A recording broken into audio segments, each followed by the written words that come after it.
Ya teman-teman, kembali bersama saya. Di sini saya akan mereview ini Deadpool GameMax 400S yang dimana harganya murah sekali tapi performanya kita akan tes nanti apakah bagus atau tidak. Tapi kalau saya dengar-dengar tuh performanya sangat bagus sih ini daripada yang PC cooler yang RGB itu ya. Tapi yang ini tidak ada RGB-nya sih. Tapi nggak masalah, yang penting performanya daripada RGB-nya. Jika lo kalian tidak suka RGB. Dan di sini adalah GameMax 400S yang dimana single fan, cuma single aja, dan juga seperti ini aja boxnya, simple seperti ini. Saya akan unboxing dan juga mereviewnya habis ini. Kalau saya unboxing nggak usah pindah kamera lah, langsung aja di sini aja supaya tidak kelamaan. Dan sebelum saya lanjutkan untuk mereviewnya atau unboxingnya juga, jangan lupa klik subscribe ya teman-teman di pojok kanan bawah tuh ya, tinggal diklik seperti itu. Dan kita lanjutkan saja untuk mengunboxingnya. Tapi sebelum saya unboxing, kita lihat aja dulu di bagian depannya. Ini boxnya ada gambarnya ya, ini tulisannya itu ada kecilnya, the picture is only for reference. 4 pipa GameMax 400S, dan juga di bagian sini ada gambarnya juga, bentuknya dari atas, ini dari samping. Di bagian samping sini juga ada ya tulisan aja berbagai bahasa, dan di sini ada speknya jelas sekali di sini. Dan juga ada tipe-tipe lainnya sih di sini fan-fannya ini. Tapi kita bahas yang 400S. Spesifikasinya dia tuh 12 cm untuk fan-nya. Dan juga kecepatannya 1300 ya, seperti itulah yang paling intinya. Dan dia bisa menahan sampai 150 watt DDP nya, DDP prosesor, bukan daya ininya ya. Kalau wattnya ini dia mengambilnya watt cuma sedikit sih, 1,44 watt atau 1,5 watt ya. Di sini ada tulisannya fan power konsumsi, bukan 150 watt. 150 watt itu cuma menahan DDP dari prosesor.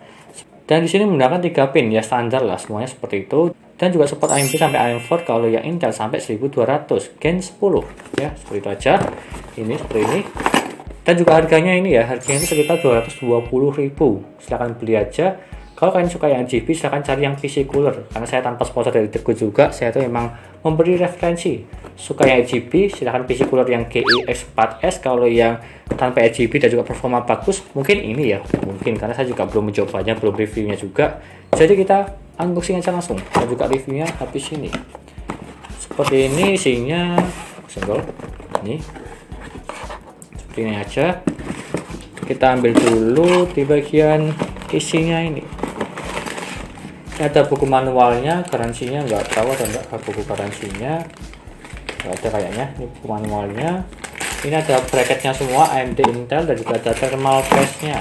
Kita ambil aja ya. Thermal paste-nya sih agak lumayan besar sih ini. Ini thermal compound. Ini juga nggak tahu sih ini yang serinya Z3, Z5 atau Z berapa? 7 atau 9 lupa. Yang mereknya Deadpool. Harusnya sih dikasih kayak gitu aja yang suntikan kecil, tapi ya ini kan cuma sasetan ya nggak masalah sih. Nanti saya juga akan pakai ini. Dan di sini software AMD, Intel semuanya ada, semuanya, dan juga pakai ini. Dan kita ambil aja langsung Deadpoolnya. Ambilnya itu harus sama kardusnya, ini agak susah. Tuh kan. Kita singkirkan dulu dusnya di sini. Ini dia kardus biasa kosongan, besar sih ini, hampir sama dengan yang PC coolernya nih, tapi kayaknya lebih besar ini atau lebih kokoh ya. Lebih elegan yang ini sebenarnya, tanpa RGB, warnanya hitam. Dan juga kipasnya saya lebih suka yang ini daripada yang PC cooler karena agak berbeda feel-nya ya. Kalau kalian pegang dan juga putar nih ya, ini kayak gimana ya, kayak solid banget sih untuk fan-nya ini. Emang beda sama kayak PC cooler, beda banget. Dan juga di sini ada 4 pipa, ada tulisan Deadpool-nya di bagian sini. Dan seperti ini bagian bawahnya di bawah 34 ada ini. Nanti saya akan bukanya pada saat saya memasangnya. Dan juga di sini 3 pin. Cara pemasangannya nanti saya akan kasih tahu lah, nantilah kalau saya nggak lupa. Saya kasih tahu cara pemasangannya. Dan nanti saya akan memasangnya di Intel ya, seperti itu. Dan yang dimana nanti saya akan reviewnya menggunakan Core i5 2400F, yang dimana apakah bagus atau tidak bisa mendinginkan Core i5 2400F. Nanti saya akan tes di Genebench R15. Genebench R15 nya tes CPU nanti 5 kali ya, bukan 1 kali, seperti itu. Dan kita akan lanjut ke reviewnya, yuk.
Yang pertama saya akan mengetes untuk suhunya apakah panas atau tidak jika menggunakan stock cooler Intel bawaan Core i5 10400F, yang dimana saya tes ini pada saat sore hari tanpa ada AC maupun kipas angin, hanya kaca terbuka saja ke bagian luar.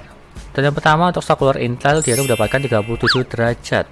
Itu bisa dibilang ya standar sih ya, cukup lah, nggak panas nggak dingin banget kalau 37 sampai ke 40. Dan selanjutnya untuk full loadnya dia mendapatkan 89 derajat. Ini sangat panas kalau menurutku, hampir menyentuh 90 derajat untuk stock cooler Intel. Dan jadinya jika kalian menggunakan Core i5 10400F wajib harus mengganti stock coolernya. Dan selanjutnya untuk tes GMX 400S, dari mana dia untuk minimalnya mendapatkan 31 derajat, terbilang dingin kalau ini. Dan juga full loadnya jadi mendapatkan 60 derajat, masih terbilang dingin juga. Yang dimana saya mau tes CPU di Cinebench R15 selama 5 kali berturut-turut supaya maksimal lah performanya lah. Dan jadinya seperti ini. Kalau dibilang sangat jauh sekali jika dibandingkan dengan stock cooler, lebih rekomen menggunakan GMX 400S yang dimana suhu minimalnya terpaut 6 derajat dan juga maksimalnya terpaut 29 derajat, sangat jauh sekali. Jadi kalian harus wajib membeli CPU cooler tambahan seperti contoh ini ya, GMX 400S atau yang lainnya bebas. Tetapi di sini saya mereview 400S, jadi ini rekomen kalau menurutku. Silahkan beli aja di toko hijau maupun toko oranye, dia itu harganya sekitar 200 ribuan, tidak sampai 250 ribu. Yang dimana dari segi performa bagus dan juga bentuknya elegan. Bagi kalian yang tidak suka RGB, seperti itu. Sekian dari saya, terima kasih sudah menonton dan juga jangan lupa like dan subscribe. Dan nantikan video lainnya mengenai review-review papat PC seperti CPU cooler, SSD, hard disk, dan juga yang lainnya. Terima kasih sudah menonton.